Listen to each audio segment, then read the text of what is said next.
Welcome to our movies today. ராவா லாரன்ஸோட ஆக்டிங்க பத்தி நான் சொல்லித்தான் தெரியணும் அப்படிங்கிறது அவசியம் இல்ல. இவரை நம்ம ஃப்ரேம்ல பார்த்தோம் அப்படின்னா சின்ன குழந்தைங்கள்ல இருந்து பெரியவங்க வர ரொம்பவே வயிறுக்குங்க சிரிக்கலாம். தன்னோட படங்கள்ல எந்த அளவுக்கு நகைச்சுவை இருக்கும் அதே மாதிரி நல்ல ஒரு மெசேஜையும் சொல்லுவாரு. இவரு இயக்கி நடிச்ச காஞ்சனா பார்ட் 2 இந்த திரைப்படம் வசூல் ரீதியாவும் சரி கமர்ஷியல் ரீதியாவும் சரி நல்ல ஒரு வெற்றியை கொடுத்தது. இதை தொடர்ந்து நம்ம ராவா லாரன்ஸ் மொட்டு சிவா கட சிவா அப்படிங்கிற படத்துல நடிச்சிட்டு இருக்காரு. அதை தொடர்ந்து அவரு நாகா அப்படிங்கிற படத்துலயும் நடிச்சுக்கிட்டு வர்றாரு. எப்பவுமே ராவா லாரன்ஸ் நடிக்கக்கூடிய படத்துல கண்டிப்பா கோவை சலாமம் நடிப்பாங்க.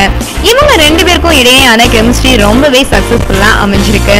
அந்த வகையில இவங்க ரெண்டு பேரும் நடிச்ச காஞ்சனா 2ஆம் பாகம் படத்துல இவங்க ரெண்டு பேரையும் நம்ம ஃப்ரேம்ல பார்த்தோம் அப்படின்னா வயிறு குலுங்க சிரிக்க வச்சிருப்பாங்க. ஆனா இந்த நாகா படத்துல கோவிஸ் எல்லாம் நடிச்சிருக்காங்களா இல்லையா அப்படிங்கறத நம்ம பொறுத்திருந்து பார்த்தாதான் தெரியும். இது மாதிரி மேலும் சுவையான தமிழ் சினிமா செய்திகளை நீங்க எப்பொழுதுமே தெரிஞ்சுக்கலாம். சப்ஸ்கிரைப் மற்றும் ஷேர் பட்டனை அழுத்துவதன் மூலம் எப்பொழுதும் இணைப்பில் இருங்கள் உங்களது மூவிஸ் டுடே.